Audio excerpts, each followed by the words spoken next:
So we'll get started here with this this presentation, and today we're here to talk about mission critical computing. So let me tell you a little bit about ORock and how ORock is different. So as a company, we're kind of focused on democratizing cloud technologies, and what that means is we're not going to tell customers where and how they're going to do computing. If you want public cloud capacity, we offer that. If you want private cloud capacity, we offer that. If you want edge computing capacity, we offer that. We're the only FedRAMP / impact level certified open source cloud technology provider. When we were designing our cloud, we had this thought in our minds that people are going to have distributed systems. There's no way they're bringing everything to one central public cloud. So we designed this whole system with that premise in mind, and our core focus here is to meet the demands of mission critical computing. And we truly understand what mission critical means to our customers. We feel that security, performance, and determinism are interconnected properties that you should be looking for in a cloud. So let's talk a little bit about the legacy computing model.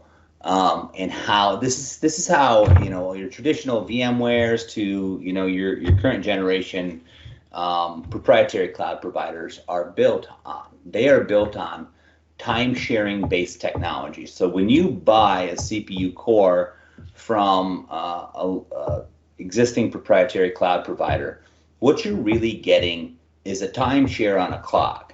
You're getting 8 cores worth of time on their CPU as opposed to dedicated resources.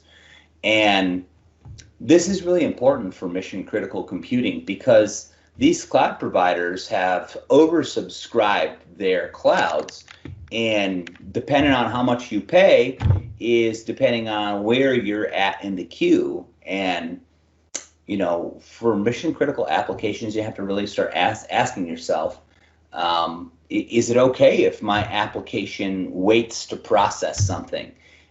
If some other company paid more money than me and they come step on my workload or step on what's in my CPU cache at this moment in time, is that going to impact my workload? And in our opinion, in mission critical systems, they do not have that kind of luxury. When you ask a mission critical system to process something, it should do it right now and have a defined amount of determinism and predictability in how it processes that workload. So these are the kinds of questions you want to ask yourself when you're evaluating cloud providers. How much thought did they put into your mission critical needs? So let's talk a little bit about security in the cloud. And this applies to cloud technology. The location of the cloud is a lot less relevant than the applicable security model. We're talking about how do you secure the most basic layers of your cloud.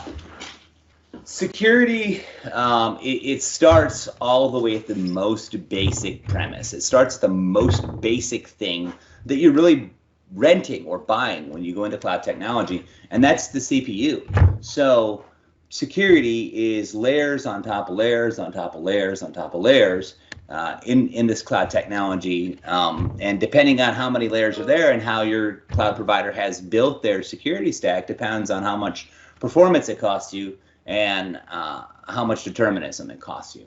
So the things that you should be asking yourself about cloud security is what information is being shared and where, what is not being shared. And if that data was to be exposed, how would it impact my mission? If somebody came and grabbed some keys out of the CPU cache because they were using it directly after me, would that affect my mission? Would that affect my business? Those are the kind of questions you need to ask yourself. There was a very recent incident with Google that Google Drive went down, I believe on planet Earth, so worldwide outage. And a lot of people just see that, YouTube is out or Gmail doesn't work right or they can't access their Google Docs, but they don't really maybe understand the implications of how services get tied into a cloud. So Google Drive also is the back end for Nest security cameras. So if your organization was using Nest security cameras and maybe say, this is just a scenario, let's say the Chinese were targeting your organization, did they take down Google Drive just so they could walk past your security cameras without being noticed? And those are the kinds of things when we talk about mission critical workloads, the security of those workloads, the performance and the determinism are incredibly important because they could affect real things in the real world, not just your technology systems. Yeah, so let's talk a little bit about performance. And performance is really, in all actuality, what it boils down to is it's a metric of cost. Like, how much is this going to cost me? And I know that because I can measure the length of time it takes for my application to process a transaction. So I say, you know, hey, app, do this thing. I can measure how long that takes and then use that number and calculate exactly how many CPU cores I need, exactly how much time I need on that CPU. And your application's performance is called latency. So when I make a request, how long does it take for your app to process it and then give me a response back? That metric is called latency. And it's something that you should be deeply concerned with because latency adds up to how much cost you're going to have overall from your cloud provider, whether that be a CSP or whether that be on premise. It could be, you know, the number of hardware boxes you need to buy, or it could be the number of cloud instances you need to buy. But performance is a very important metric in measuring how much cloud computing is going to cost you. Because, I mean, cloud computing is pay by the cycle. So you want to know exactly how much you're going to pay. You measure your latency. So let's talk a little bit about determinism. And determinism is a term that's usually used reserved exclusively for real-time systems. And when I say real-time, I mean like motion control, safety systems, things of that nature. But really, determinism is broadly applicable to almost all workloads because determinism is how accurately can I predict what my latency is going to be. Does my latency change? And if my latency changes, that term is called jitter. So when we're talking about jitter, we're saying how unpredictable is my workload. Application, in ORock's opinion, application owners should know all the way down to the microsecond how long a request should take and how often I can process it at that speed, and have some sort of, you know, window where I know all the time my computing will happen exactly like this. And we've put this whole model together in collaboration with Intel and Lockheed Martin to deliver a system that has the highest levels of security, the highest levels of performance, and the highest levels of determinism possible, but without having to buy bare metal. So this is still enabled all the way through to the virtualization layer. So you can get that virtual machine economy. You can take advantage of all the benefits of virtualization without having to pay for all of without having to do the time sharing song and dance. These sort of parameters prevent you from having to do that timeshare song and dance, because what happens is application owners, they know that the system is oversubscribed, so they know that they really only need 2 cores, but they would have to get those cores all the time for their app to perform right. And since they know they're not going to get their 2 cores all the time, they're going to ask for 8. And what does that do? It drives up the cost, because everybody's asking for 8 cores when really they only needed 2 cores. And the differential in cost, the delta in between those two, is massive. And you're overbuying at every layer, at every level. Using time-sharing technology puts you into the timeshare song and dance, and the timeshare song and dance makes you overbuy. So let's talk a little bit about hybrid cloud. We thought about hybrid cloud models before we started building our cloud. That's why we chose OpenStack to power our cloud. because with OpenStack, you can get that on-premise, you can get that in public cloud capacity, you can scale that all the way down to the edge, and this stuff is in production the world around. And we also want to be able to remain hardware agnostic and provide our customers with the best quality software that we can, but still maintain that deep level of compatibility in between private cloud and public cloud, because the proprietary guys are out there bolting on hybrid cloud capability to their existing public cloud infrastructure because that's what the market is demanding. Nobody's going all in on the public cloud, at least not the big guys. It's just not happening. And there's very good reason why they're not. And that's a very good reason why the whole industry is talking about hybrid cloud. But ORock has been trudging down this path for several years now. We're not trying to bolt it on after the fact. We thought about it from the get-go. So when we were building our network, we wanted to maintain control of every piece of our network. So we own our own fiber all the way down to layer 2.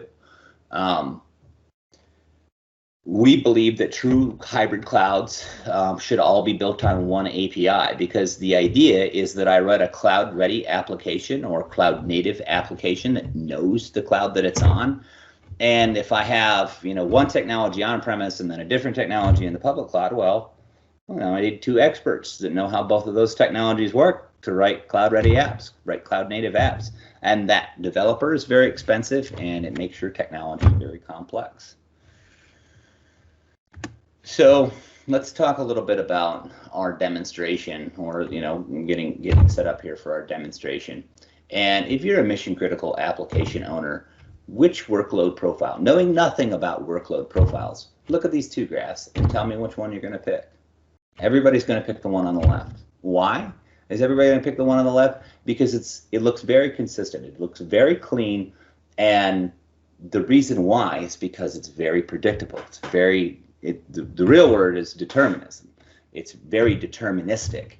It's not this weird blob of all over the place, which is what's happening under the hood of your cloud provider. The graph that you see on the right, that's what's happening. Unless you went and bought the most expensive version of their instance, the stuff on the right, that's what's happening with these general purpose workloads.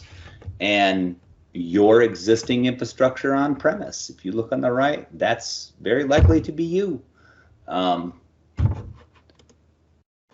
So with our IHS technology, the graph on the left, that's how a workload profile should look like. It should be very pointed and a very small amount of jitter and a very small amount of latency. Where the non-IHS enabled workload, you can see, this is a real graph taken from a real screenshot, that the latency is all over the place, the jitter is all over the place, and it's very hard to make a prediction on how good or not good a specific application's been written for cloud infrastructure.